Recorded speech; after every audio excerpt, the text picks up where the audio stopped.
नमस्कार। आज हम राग कालिंगड़ा की बंदिश गगरिया मैं कैसे घर जाऊं सीखेंगे, जो ताल 3 ताल में है।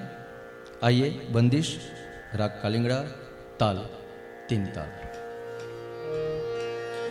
गगरिया में कैसे ले घर जाऊं,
गगरिया में कैसे ले घर जाऊं, गगरिया में कैसे ले घर जाऊं।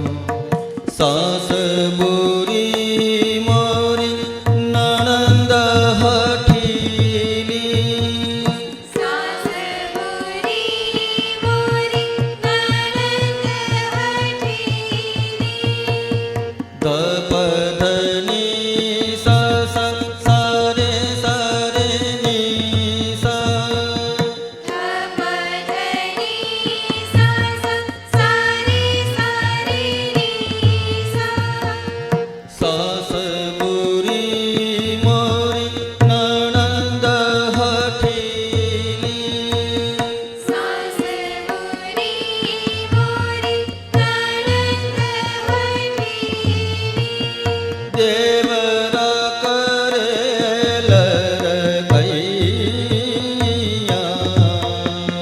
देवरा करे लरकैया। सा सा नि सा रे सा द प द ध नि सा रे सा नि द प, सा नि सा रे सा द प ध नि सा रे सा नि द प। देवरा करे लरकैया,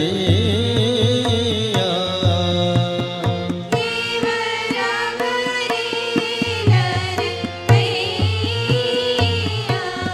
गगरिया में कैसे ले घर जाऊं, गगरिया में कैसे ले घर जाऊं। बाट चलत मोहे रोकत कन्हाई, गगरिया में कैसे ले घर जाऊं।